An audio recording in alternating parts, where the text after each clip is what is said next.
त्यापूर्वी आणखी एक सत्कार या ठिकाणी आता दादांनी उल्लेख केला आणि तो म्हणजे अगदी महत्त्वाचा एक सत्कार आहे. मी सर्वांना विनंती करतो, आता फक्त भाईंचं भाषण बाकी आहे आणि सत्कार मूर्तीचा सत्कार बाकी आहे आणि सगळं झाल्याच्या नंतर केक कटिंग होईल आणि नंतर आपल्या सर्वांना स्नेहभोजन देखील आयोजित केलेलं आहे. कृपया शशांक लेफ्टनंट स्वराज सुरक्षा शशांक घोसाळकर यांचा सर्वांचा आपल्या उपस्थितीमध्ये या ठिकाणी सर्व कामगार पण आहेत इथे.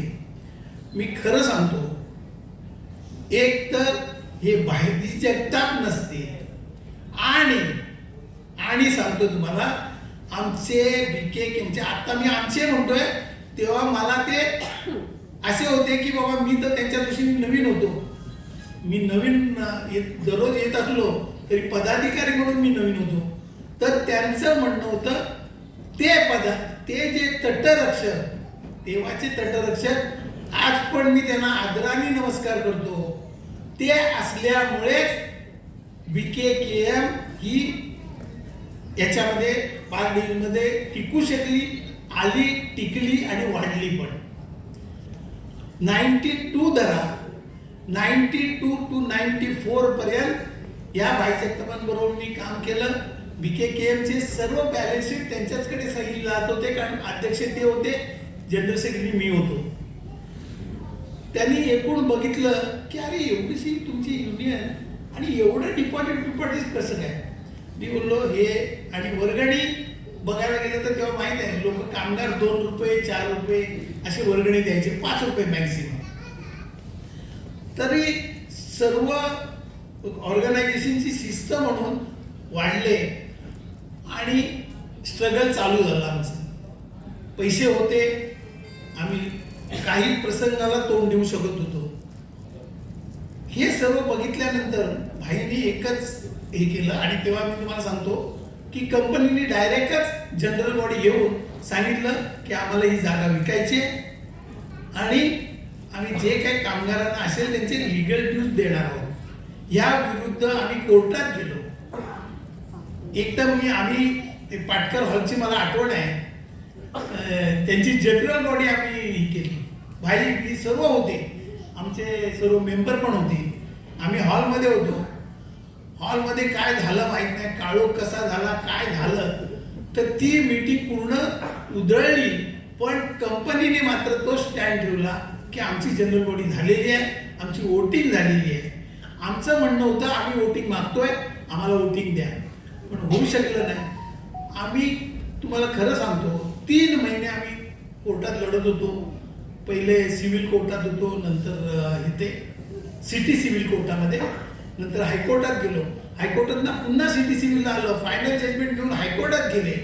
ह्या ट्रॅकमध्ये कंपनी अडकली आणि कंपनी नंतर बोलायला तयार झाली. बोलायला तयार झाल्यानंतर एक तर ते असं म्हणत होते की आउटसाइडर लीडरला आम्ही पार्टडेलमध्ये नाही घेणार.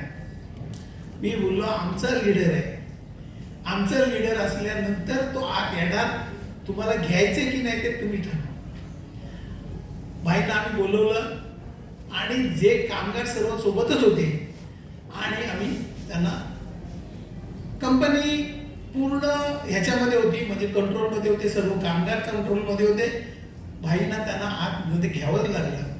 शेवटी कंपनी एकच म्हणायला लागली की बघा आम्हाला ह्यांना 45 सॅलरी आम्ही दिलेली आहे, तर आम्ही ह्यांना VRS देऊन काढू इच्छितो आणि मॅक्सिमम आम्ही किती पगार देऊ शकतो ह्याच्यात अजून 5 वाढून 50 पगार देऊ शकतो. भाईंनी सांगितलं, त्यावेळेचे भाईचे शब्द होते, VRS वर मी बोलणार नाही. VRS वर बोलायचं असेल तर तुम्हाला या इंटरनल जी कमिटी असेल त्यांच्याबरोबर बोलायला लागेल. पण एक सांगतो, जरी हे ते बोलले असले, हे बोलणं हे वेगळं, पण जी ताकद मला त्याने ती दिली होती ना, खरं सांगू मी तुम्हाला, तेव्हा ज्या जागा विकल्या जायच्या त्याच्यामध्ये गँगस्टर लोक फार होते आणि ह्या मुंबईमध्ये तर मला तर अशा धमक्या यायच्या, तुला पोत्यात भरून नाही ना समुद्रात टाकून देऊ घे. पण एकदा भाईंची एंट्री झाल्यानंतर माझ्यावर हा प्रसंग कधीच आला नाही. त्याच्या अगोदर माझ्या पत्नीने भोगलेला असेल ती.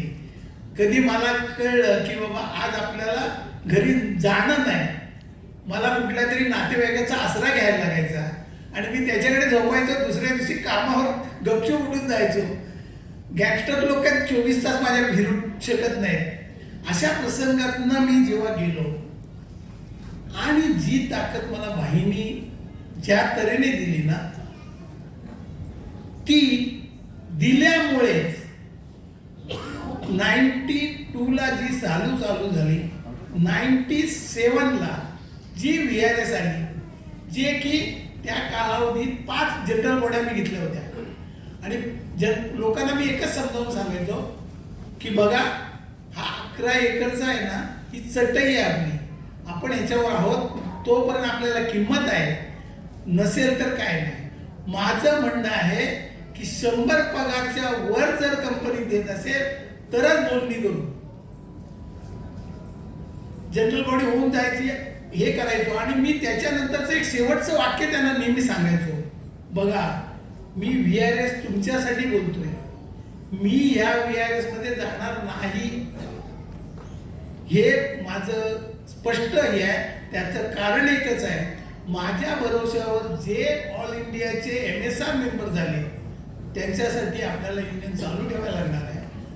तर तुम्ही जाणार असलात तर तुम्ही ठरवा. मग बोलायचे, पास करायचे तिथे, आणि तिकडे आले ते ऑफिसमध्ये, काय रे तू वेड्यासारखं करतोय, तुला 100 पगार कोण देणार. माझेच लोक जाऊन कधी भाईंकडे पण बोलले असतील, कुठल्या लिगल ॲडवायझरकडे बोलायचं, ह्याचं डोकं फिरलंय, 100 पगार काय मिळणार नाही. असं करता करता जेव्हा हायकोर्टाचा ट्रॅप आला, त्यानंतर कंपनी स्वतः भाईंना त्यांनी बोलवलं आणि ते बोलले की आम्ही ह्याच्यावर बोलायला तयार आहे, आता तुमची मागणी सांगा. आम्ही सांगितली 125 पगार, 125 पगार द्या. आणि रेकॉर्ड होता, 100 पगार तर कुणालाच मिळालेले नव्हते तोपर्यंत. पण ही जी ताकद होती ना मागे उभी, त्याच्या जोरावर आम्ही बोललो.